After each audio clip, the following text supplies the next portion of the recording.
Refly Harun terus menjadi sorotan. Ia tak hanya lantang menolak hasil pemilu 2024 di media sosial maupun di layar televisi, namun ia juga ikut turun ke jalan.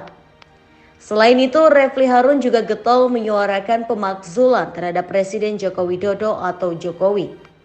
Terang-terangan Refly Harun menilai pemilu 2024 berjalan dengan penuh kecurangan yang dilakukan secara terstruktur, sistematis, dan juga masif atau TSM. Dalam orasinya, Refly juga menyebut pemakzulan terhadap Presiden Joko Widodo adalah hal yang sah secara konstitusi. Bahkan, menurut dia, seharusnya Jokowi sudah dimakzulkan sejak 2 tahun lalu karena dianggapnya telah banyak melakukan pelanggaran konstitusi. Adapun di pemilu 2024, Refly masuk dalam struktur Tim Nasional Anies Mohaimin atau Timnas Amin. Ia berada di posisi sebagai juru bicara. Namun di balik itu semua, Refly Harun ternyata pernah berada di lingkaran istana di bawah kepemimpinan Presiden Joko Widodo. Ia tercatat pernah 2 kali menjabat sebagai komisaris BUMN di era Jokowi. Pertama, ia menjabat komisaris utama PT Jasa Marga, namun kemudian ia dicopot pada September 2018 melalui Rapat Umum Pemegang Saham Luar Biasa atau RUPSLB. Kedua, Refly juga pernah menjabat sebagai komisaris utama PT Pelindo 1. Ia kala itu diangkat sebagai komisaris utama oleh Menteri BUMN Rini Sumarno atau di masa pemerintahan Jokowi JK. Namun Refly lagi-lagi dicopot dari jabatan itu ketika Jokowi memasuki periode kedua. Tepatnya pada 20 April 2020 ketika Erick Thohir yang menjabat sebagai Menteri BUMN. Kala itu banyak pihak menganggap pencopotan Refly karena dia masih kerap mengkritisi pemerintahan Jokowi meskipun berada dalam jajaran perusahaan plat merah milik negara. Refly pun merespon pencopotan dirinya itu melalui akun Twitternya kala itu. Ia menegaskan akan tetap menjadi pengawas jalannya pemerintahan.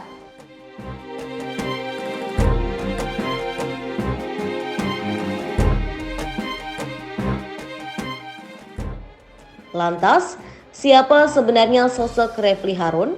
Dr. Refly Harun SHMH-LLM adalah ahli hukum tata negara dan pengamat politik Indonesia. Ia lahir di Palembang pada tanggal 26 Januari 1970.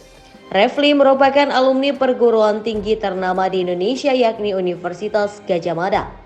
Pria berkebangsaan Indonesia itu juga sempat menjadi staf ahli salah seorang hakim konstitusi serta sebagai konsultan dan peneliti pada Center Electoral Reform atau CETRO. Pendidikan S1 jurusan Hukum Universitas Gadjah Mada 1995, S2 jurusan Hukum Universitas Indonesia 2002, S3 LLM University of Notre Dame, Amerika Serikat 2007, S3 Ilmu Hukum Universitas Andalas Padang 2016.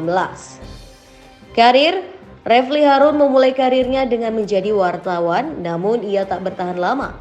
Ia pun memutuskan untuk menjadi aktivis pemilu, pakar hukum tata negara, staf ahli pada Mahkamah Konstitusi atau MK, dan staf ahli presiden dalam bidang hukum. Refly pun tak hanya menguasai teori dalam bidang hukum tata negara, tetapi ia juga terlibat langsung sebagai saksi ahli pada MK yang menyidangkan kasus sengketa undang-undang dan pilkada.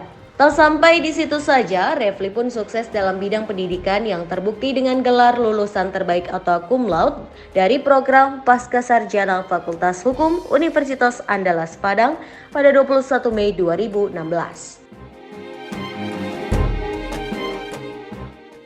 Selama menempuh masa pendidikan pada jenjang S1 pun, Refly terkenal aktif sebagai Ketua Badan Eksekutif Hukum Universitas Gadjah Mada.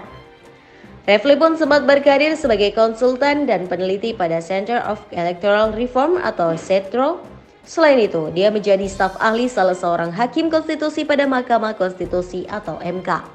Bahkan ia pernah ditunjuk menjadi Ketua Tim Anti Mafia MK oleh Ketua MK Mahfud MD. Sejak itu namanya makin bersinar. Ia sering menjadi penulis lepas, narasumber, dan muncul di layar kaca. Setelah pemilihan presiden 2014, ia masuk staf ahli presiden. Tak lama menjadi staf ahli, ia ditunjuk menjadi komisaris utama PT Jasa Marga Persero Tbk. Ketua Badan Eksekutif Mahasiswa Hukum UGM 1991 hingga 1992. Wartawan 1995, staf ahli pada Mahkamah Konstitusi 2003 hingga 2007, pengamat hukum tata negara, konsultan Center of Electoral Reform atau CETRO 2008, Direktur Konstitusional and Electoral Reform Center atau KOREK, staf ahli Presiden 2014, Komisaris Utama PT Jasa Marga Persero 2015. Kembali ke dugaan kecurangan pemilu 2024, Refli Harun tegas menuding Ketua KPU Republik Indonesia, Hasyim Asyari dan Ketua Bawaslu RI, Rahmat Bagja, sebagai pelaku kecurangan dalam pemilu 2024. Refli pun menyinggung soal situs Sirekap yang saat ini ditutup oleh KPU. Menurutnya, terlalu mudah bagi masyarakat untuk bisa menilai bagaimana jalannya pemilu 2024 yang dipenuhi dengan kecurangan yang bersifat terstruktur, sistematis, dan masif. Ia pun berani mengklaim bahwa kecurangan langsung dikendalikan oleh kubu istana.